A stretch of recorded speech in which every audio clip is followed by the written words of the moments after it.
तर बघा, या अधिक महिन्यात कोणकोणत्या ग्रंथाचे पारायण करावे, कोणते व्रत करू शकतो, नियम अटी अधिक महिना. बघा, तर अधिक महिना पुरुषोत्तम मास, मलमास किंवा धोंड्याचा महिना अशा विविध नावांनी ओळखला जाणारा हा पवित्र असा आध्यात्मिक महिना, व्रत, वैकल्य आणि अनंत पटीने फळ मिळवणारा महिना मात्र सुरू झालेला आहे. हॅलो नमस्कार, मी गायत्री पाटील तुमच्या सर्वांचे अगदी मनापासून स्वागत करते आपल्या यूट्यूब चॅनलवर. सर्वांना श्री स्वामी समर्थ. तर आता अधिक मास हा सुरू झालेला आहे आणि सर्वांनाच भरपूर सेवा करायच्यात आहेत. पण या अधिक मासात कोणत्या ग्रंथाचे पारायण आपण करू शकतो? सर्वात आधी तर आपण ह्या संपूर्ण महिन्यात अधिक प्रिय आणि सगळ्यात आधी म्हटल्यानंतर आपण सगळ्यांच्याच भगवान श्रीहरी विष्णूंची जास्तीत जास्त सेवा करू शकतो. अधिकम अधिकस्य, जेवढं तुम्ही जास्त सेवा कराल, दान धर्म कराल, तेवढं जास्त तुम्हाला अधिफळ या महिन्यामध्ये मिळणार आहे. हा महिना म्हटल्यानंतर पुण्य कमवण्याचा महिना आहे. हा महिना कर्तन, दान धर्म, चांगले कर्म, सेवा, नामस्मरण या विविध गोष्टींसाठी अतिशय महत्त्वाचा मानला गेलेला आहे.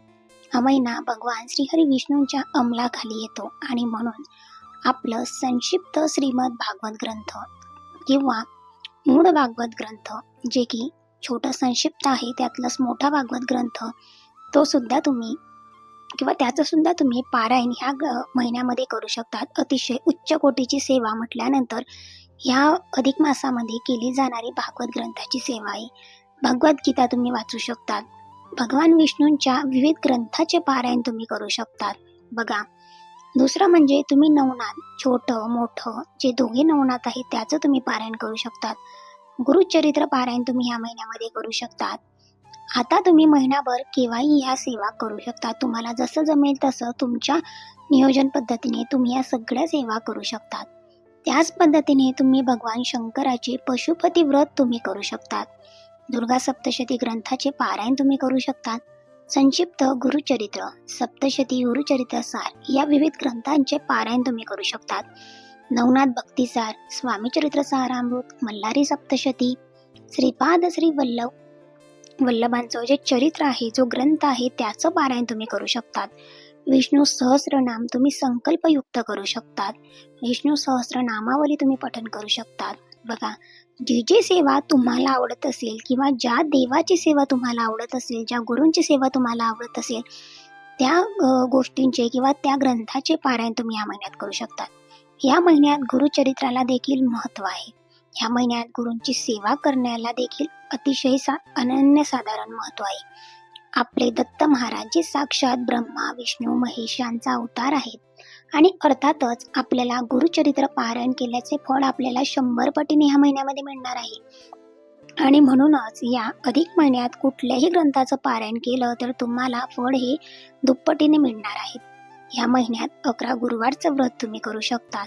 शिवलीला अमृताचं पारायण तुम्ही करू शकतात. या महिन्यात मांसाहार मात्र कडकडीत वर्ज करावा आणि कोणतीही सेवा तुम्ही निसंकोचपणे तुम्ही करू शकतात. फक्त गुरुचरित्र नवनाथ हे पारायण करत असताना 7 दिवसाचंच पारायण करावं, कारण एका दिवसाचं पारायण घरी किंवा केंद्रात देखील करण्याला परवानगी नाहीये. तर 1 दिवसीय पारायण करण्याला फक्त दत्तधामांवर परवानगी दिलेली आहे, ते म्हणजे श्री क्षेत्र गुरुपीठ त्र्यंबकेश्वरला.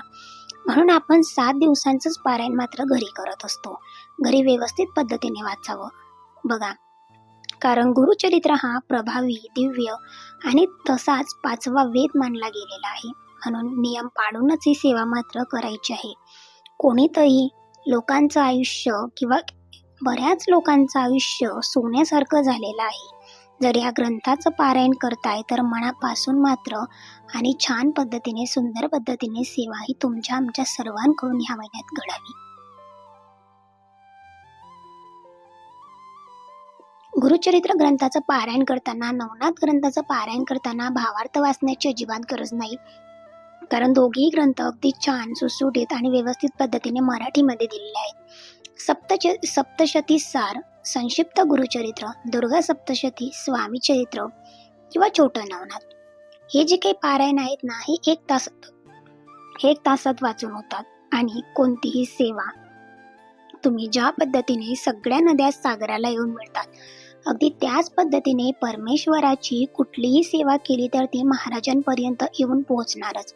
कारण सगळे देव एकरूप आहेतच. प्रत्येकाची सेवा केल्याने प्रत्येकाच्या सेवेचं फळ तुम्हाला 100% मिळणारच. तुम्ही देवदर्शनाला जाऊ शकतात, हवन करू शकतात, कुळदेवीला जाऊ शकतात, माहेरी पारायण तुम्ही करू शकतात. एक दिवसीय पारायण जे काही छोटे छोटे ग्रंथ आहे जे की 1 तासात वाचून होतात त्याचं पारायण तुम्ही निश्चितच करू शकता. सत्यनारायण आपल्याला सत्यनारायण मात्र घरी संकल्पयुक्त सेवा सुद्धा तुम्ही सत्यनारायणची करू शकतात किंवा दररोज तुम्हाला जमेल किंवा अधूनमधून जमत असेल तर या पूर्ण महिनाभरात तुम्ही सत्यनारायण करू शकता. जेवढं जास्त तुम्हाला जमेल तेवढं जास्त पुण्य कमवण्याचा हा महिना आहे. पुन्हा हा महिना यायला 3 वर्ष वाट पाहावी लागणार. अधिकम अधिक असलं जेवढी जास्त सेवा कराल तेवढं जास्त फळ आपल्याला मिळणार आहे. आणि हा महिना आपल्याकडून केलेल्या कळत नकळत घडलेल्या वाईट कृत्यातून पापातून मुक्ती मिळवण्यासाठीचा हा महिना आहे. आपले भोग कमी होत नाही तोपर्यंत इच्छापूर्ती होत नाही, कोणाचीच इच्छा पूर्ण होत नाही. आपले भोग कमी करण्यासाठी आपले भोग कसे कमी करावे यासाठी आपण विविध सेवा करत असतो.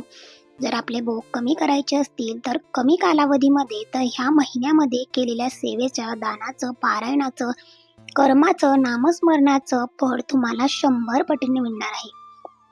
आणि म्हणूनच हाच तो महिना आहे का जास्तीत जास्त सेवा करावी, आपले प्रारब्ध कमी करावे आणि सगळ्या सेवा महाराजांच्या चरणी मात्र त्या समर्पित कराव्या. आपले भोग कमी करावे, कारण जोपर्यंत आपले भोग, आपले प्रारब्ध कमी होत नाही तोपर्यंत आपल्याला आपल्या पुण्याची, आपल्याला हव्या त्या गोष्टीची, सत्कर्माची प्राप्ती होत नाही. कारण आपलं सगळं चांगलं वाईट महाराजांना माहिती आहे. म्हटल्यानंतर केलेली सगळ्या सेवा ह्या महिन्यामध्ये भगवान श्रीहरी विष्णूंच्या चरणी समर्पित कराव्या, महाराजांच्या चरणी समर्पित कराव्या. कारण करता करविता तेच आहेत आणि तेच सगळं नियोजनाने करून घेत आहेत. आपले भोग कमी होण्यासाठी, आपल्याकडून वाईट कर्म घडले असतील तर ते कमी होण्यासाठी हा महिना आहे. जास्तीत जास्त सेवा करण्याचा मात्र ह्या महिन्यामध्ये प्रयत्न करावा. पूर्ण महिनाभर या सेवा तुमच्याकडनं झाल्याच पाहिजे. मग सत्यनारायण असू दे किंवा ज्या ग्रंथाचे तुम्हाला पारायण करायचं सांगितलेलं आहे, मग भागवत ग्रंथ असू दे. कारण भागवत ग्रंथाचं पारायण जेव्हा आपण करतो ना तेव्हा आपल्या मागच्या जन्माचे दोष, भोग किंवा आपल्यावर एखादे लादलेले वाईट विचार किंवा आपण ज्या मागच्या जन्मातून 72 प्रकारचे ऋण घेऊन आलेलो आहोत ते ऋण फेडण्यासाठीचा आपला जन्म झालेला आहे.